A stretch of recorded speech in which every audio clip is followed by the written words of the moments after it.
Nah, yang menarik di sini, admin tidak akan fokus di sini ya. Ini menurut admin nggak, ya biar urusannya KPU. Admin coba menarik sini. Dia kebetulan mengcapture ini. Sorry Pak. Ini, ini penting ini. Ah, ini ada ini ya. Ini apa ini? Ini itu query SQL ya, query SQL.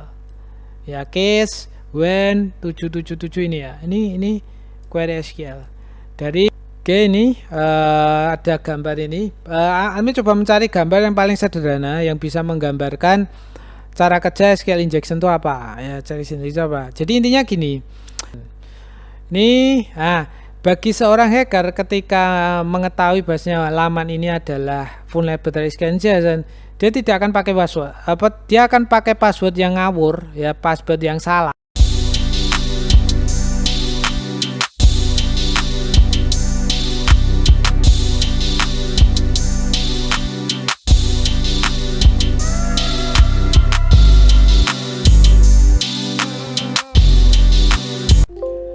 Assalamualaikum Sobat LDS dimanapun berada, jumpa lagi di sini di channel yang keren ini.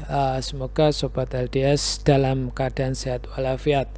Oke, pada video kali ini admin akan mereview terkait insiden siber ya, insiden siber terutama yang terjadi di Indonesia ya. Nah, karena ini baru rame-ramenya ya insiden siber terkait dugaan ya hacker membobol data KPU ya, data DPT KPU 2024. Oke, langsung saja akan kita bahas terkait insiden cyber tersebut bersama admin di sini. Oke. Tapi sebelumnya disclaimer seperti biasa, bahwasanya semua video yang ada di channel ini adalah untuk kepentingan edukasi ya, untuk pendidikan ya. Dilarang keras menggunakan konten yang ada di video ini untuk kegiatan melanggar hukum ya. Dan semua penggunaan video ini oleh Sobat LDS merupakan tanggung jawab Sobat LDS sendiri ya. Admin tidak bertanggung jawab terhadap semua akibat yang ditimbulkan dari penggunaan video ini ya. Begitu saja. Kalau Sobat LDS atau penonton setuju, silahkan lanjutkan. Nonton berarti setuju. Oke, langsung saja kita cek ke TKP ya, TKP. Nah, ini TKP-nya. Jadi seorang hacker ya dengan nama samaran ini Jimbo ya, Jimbo ya. Ini dia joined Juni 2023 ya. Dia mengupload data ya KPU ya 2024 apa istilahnya, dan menjualnya di Bridge Forum ya. Bridge Forum itu apa tahu, intinya forum untuk menjual data-data ilegal ya, data-data ilegal untuk mendapatkan keuntungan finansial. Nah, ini yang menjadi menarik adalah ternyata yang dibobol adalah ini Komisi Pemilihan Umum ya. Ya, menurut ini ya, menurut hacker ini dia berhasil membobol ya.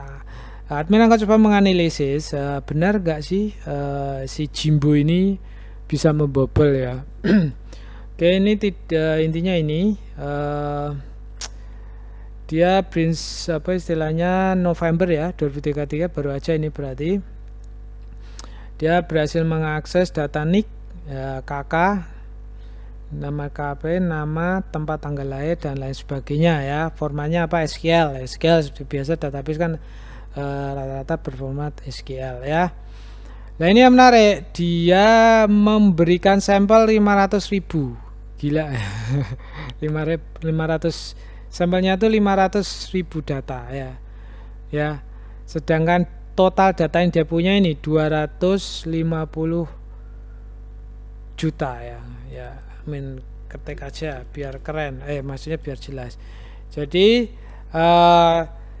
data yang diklaim berhasil dibobol dibobol ya 252 juta lah, 252 juta. Ini sampelnya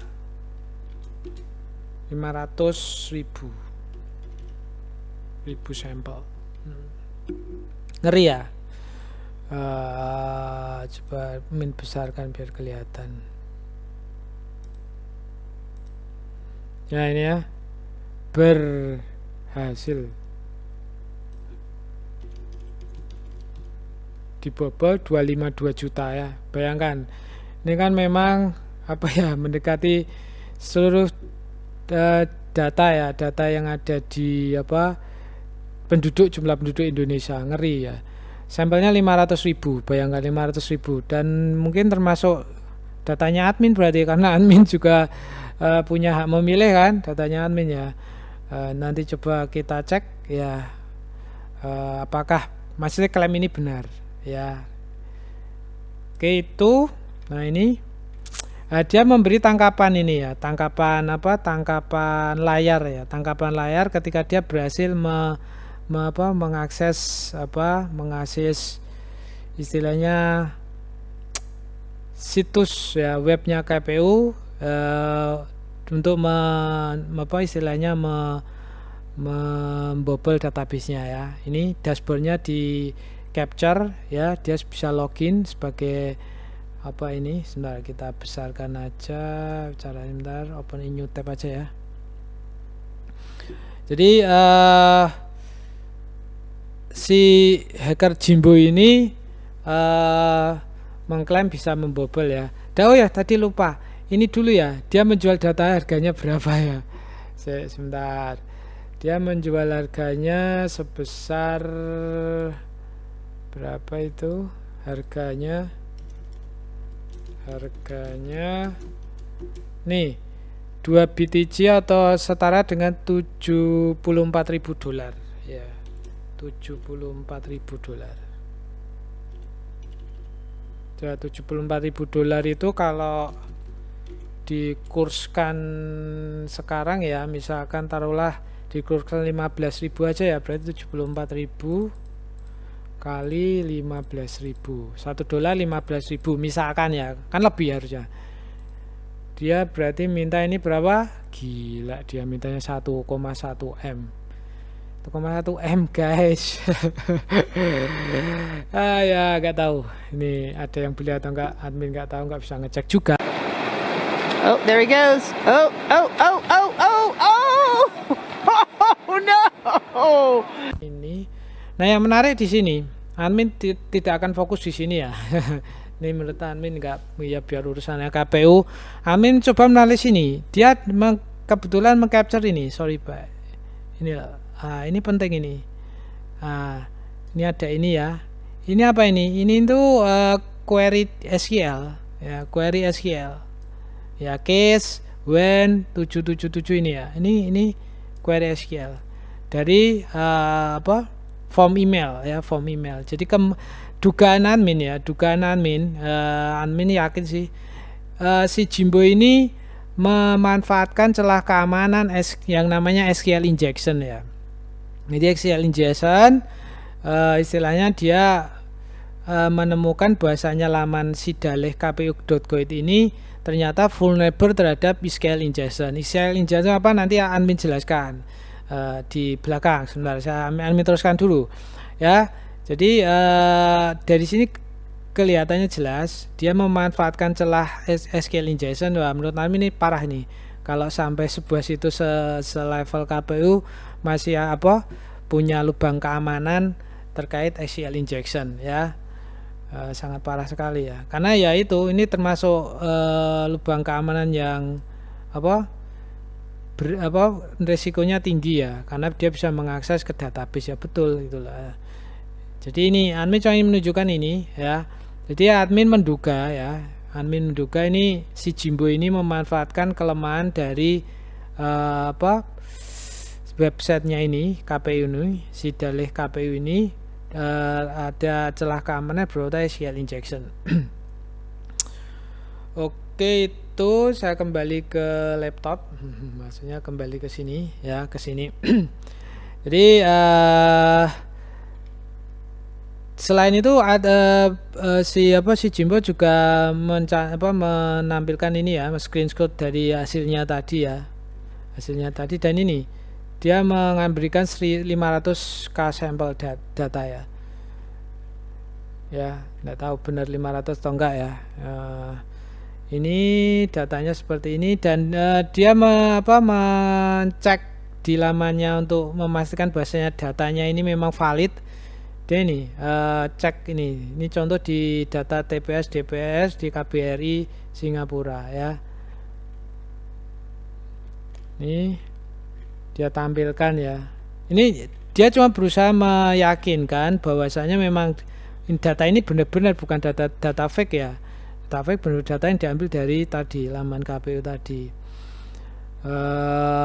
The row totally calculate disclaimer there may one person having to. Oh, ini maksudnya kenapa kok jumlahnya seperti ini besar sekali, karena mungkin ada update data ya. Karena kalau 204 ini kan ya nggak mungkin kan, jumlah penduduk Indonesia kan ya sekitar berapa di DPT-nya nggak nyampe segini itu kan. Nah ini apa ini, thank you for stupid people you all heard. Wah ini maksudnya dia berterima kasih ini mau ngejek orang KPU ini, maksudnya orang yang mendevelop laman tadi ya. For press that wanted to know I go inside to KPU, dia kalau ada insan press yang pengen tahu bagaimana dia bisa masuk ke KPU ini, boleh PM ya. Tapi admin tidak perlu, aja dari analisis ini admin udah tahu kok caranya dia masuk ya. Ya tadi yang admin sampaikan tadi ya. Ini update itu oh ini this is done. Oh iya, jadi it seems taking down the set what usually they do after that I believe that is built. Kita cek aja ya. Jadi laman si dalih KPU.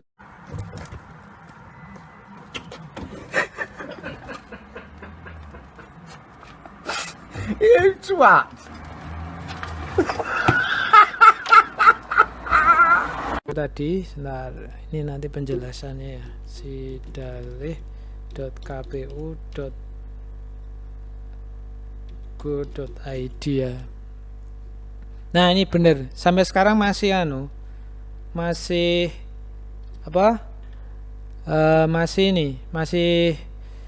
diperbaiki lah. Ini mengindikasi ya, kalau memang benar kalau memang ini tidak dibobol, ngapain di maintenance ini ya. Ini semakin meyakinkan dugaan admin memang benar-benar ini si Jimbo tadi berhasil menghack situs ini ya, si dalih KPU ini ya. Terus tadi kembali ke yang tadi. Nah ini terus ini apa, dia menginformasikan fake scammer impersonator gallery. Saya yakin sobat LDS familiar kalau dengan nama ini ya, Bejurka ini ya. Kalau Jimbo kan enggak juga lah. Dia intinya bahasanya mengatakan bahwa Bejurka ini fake, artinya dia itu cuma bohong-bohongan aja. Hasilnya dia itu enggak tidak istilahnya tidak tidak benar-benar bisa membobol web KPU ya.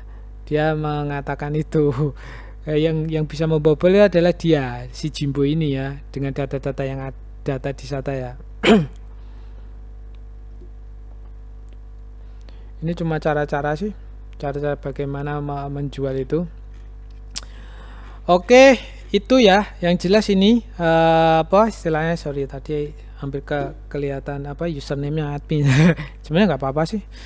Nggak, tapi takutnya nanti si Jimbo lihat kan jadi kepanasan. Bukan kepanasan ya, ya itulah. Oke, ini ya insiden siber dari komisi KPU. Kalau admin pribadi ya, pendapat admin jelas ini menduga bahwa memang benar terjadi ya, dugaan admin benar terjadi. Kenapa? Dilihat dari ini ya, tampilan screenshot ini. Memang ini mendikasi ada celah keamanan SQL injection. Terus yang kedua tadi dia memberi ini data-data ini kan ya hampir valid ya. Menurut admin valid sih, menurut admin ya, seperti itu. Dan yang paling penting adalah bukan ininya yang admin sampaikan ya, karena memang admin ingin melakukan literasi digital. Admin akan membahas apa itu SQL injection ya. Ini kita tutup aja ya. Dadah Jimbo, goodbye. Kita close saja. Kita tadi mau membahas terkait SQL injection. Oke, ini ada gambar ini.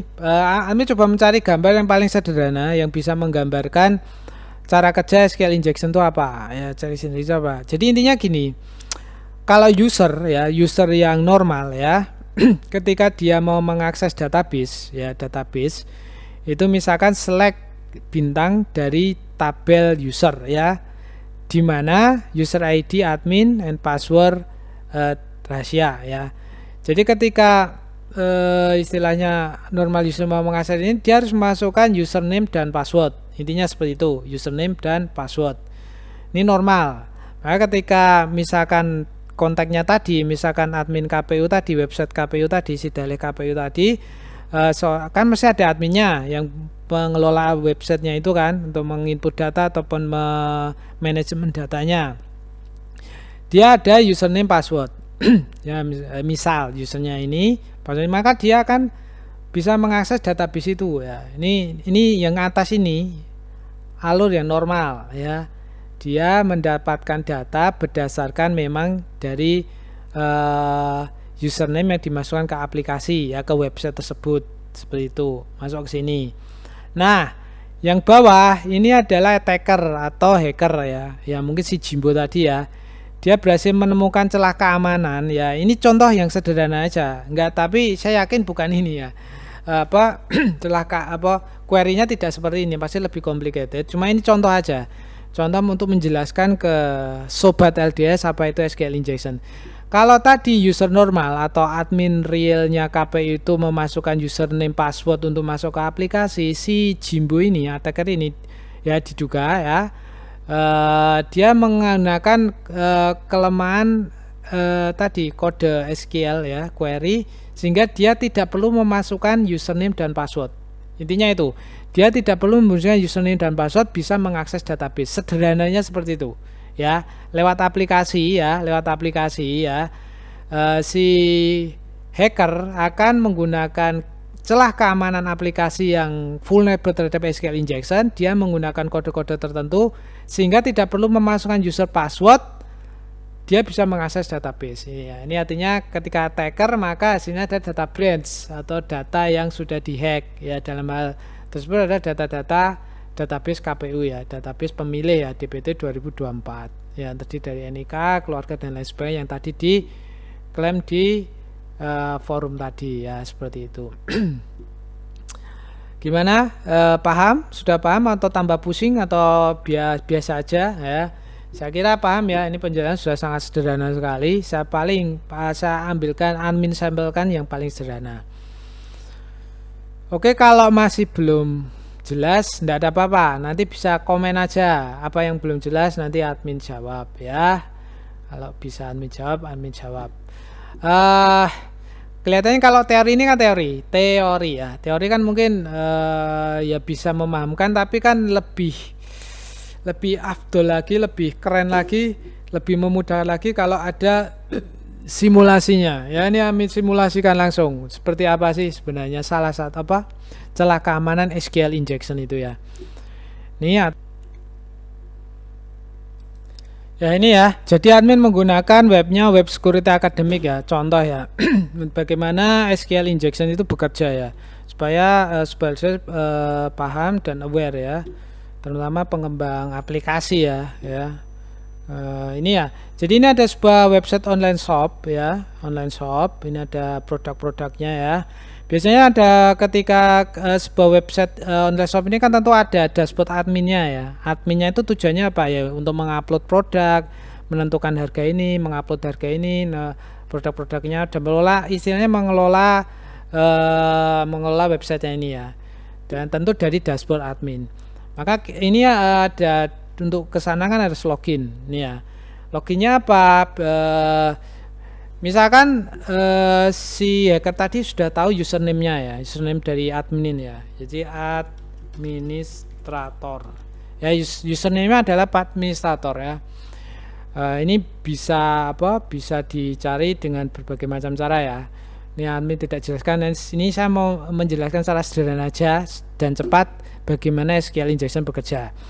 Dan normalnya kan user normal kan dia masukkan username dan passwordnya misalkan apa itu kan. Tapi karena ini hacker kan nggak tahu passwordnya apa, admin ketik sembarang gitulah, atau gini aja pakai notepad ya, ben kelihatan keren.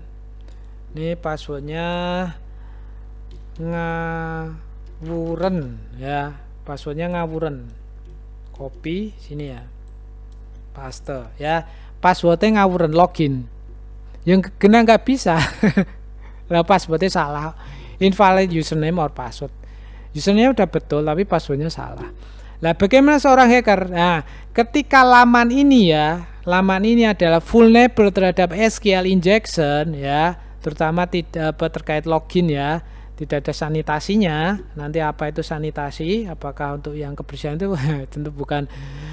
Detailnya nanti admin kan bikin video sendiri ya. Pengumuman admin akan bikin video sendiri khusus belajar terkait SQL injection, XSS dan lain sebagainya. Tapi nanti setelah subscribernya 1000 ya, mohon bantuannya di share sebanyak-banyaknya biar nanti subscribernya 1000, nanti admin bikin kursus terkait itu ya, celah-celah keamanan. Ini bagi seorang hacker ketika mengetahui bahwasanya laman ini adalah vulnerable SQL injection, dia tidak akan pakai password, dia akan pakai password yang ngawur ya, password yang salah, itu bisa login. Caranya gimana?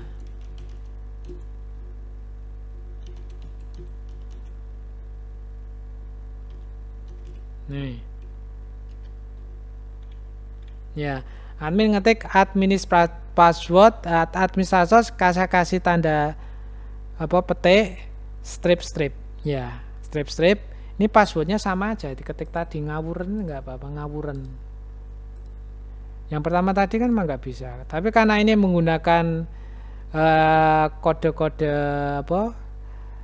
karakter-karakter yang bisa dilakukan untuk SQL injection, maka nanti dia bisa login. Percaya atau enggak, kita buktikan aja. 1, 2, 3.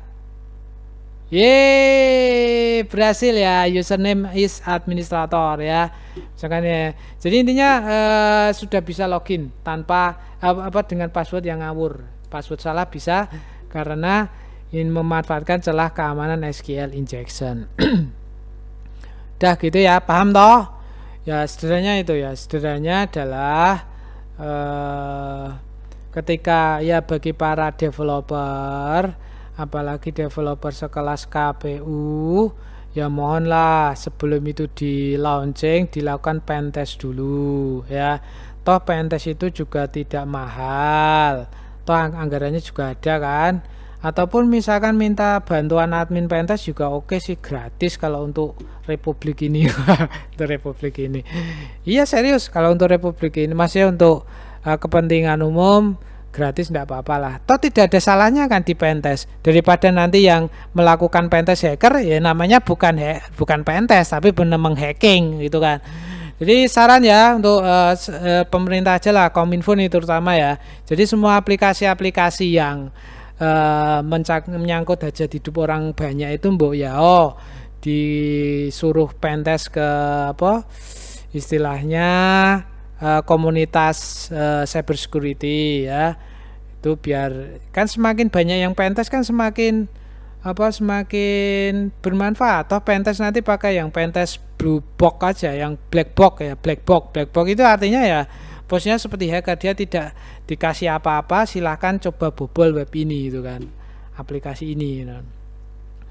Cuma kan memang kalau nggak diizinkan kan kita nggak berani, nanti kenanya UU ITE ya kan, ngapain itu kan. Tapi kalau misalkan diizinkan misalkan contoh ini yang tadi ya, websitenya KPU tadi ya, silakan boleh melakukan pentest dengan syarat misal ini mengirimkan nama apa KTP dan identitas dan mengelola bahasanya nanti ketika sudah berhasil ya syukur-syukur dikasih reward, kalau enggak apa-apa. Tapi intinya ketika sudah diizinkan, misalkan admin ya diizinkan, sudah ada legal formalnya, admin nggak bisa dituntut sebagai UU ITE ya. Yang niatnya baik malah kena UU ITE ya gah ya. Makanya ya itu yang benar, maksudnya pemerintah itu ketika terutama Kominfo ya, karena kan di bawah supervisi Kominfo ya, itu mbok ya istilahnya bekerja sama dengan ya komunitas cyber security lah. Mungkin itu aja lah ya. Itu ya udah gitu aja ya. Ya dadah. Oke. Tapi sebelum berakhir saya akhir video ini ya ciri khasnya channel ini adalah ada mitigasi di akhirnya ya. Ini mitigasi best practice to prevent SQL injection tadi ya. Yang pertama, limit the use of special character in data. Jadi jelas tadi kan ada, nggak boleh ada petik, nggak boleh ada, ini untuk developernya ya. Di limit itu nggak boleh pakai petik, garis dan lain sebagainya yang nanti bisa dilakukan sebagai celah SQL injection. Verify user input ya sama ya. Jadi user inputnya harus diverifikasi, harus benar-benar valid ya, tidak mengandung kode-kode dan lain sebagainya yang bisa mengambil SQL injection dan lain sebagainya ya. Ini make use stored procedure interfaces, actively manage patches and update, implement web application firewall. Ini paling gampang sih, paling gampang, tapi juga ya tidak semudah itu ya. Ketika ada WAF maka codingannya juga harus support WAF-nya ini ya. Kalau cuma tidak misalnya WAF-nya, nanti ya fitur-fitur yang codingan itu nggak akan berfungsi. Limit the area of attack ya ini ya. Jadi ketika misalkan lah, taruhlah hacker bisa membobol tabel tertentu ya, dia tidak bisa eskalasi ke tabel yang lain dan sebagainya. Itu sebenarnya demikian, semoga bermanfaat sobat LDS semua, merdeka ya. Assalamualaikum warahmatullahi wabarakatuh.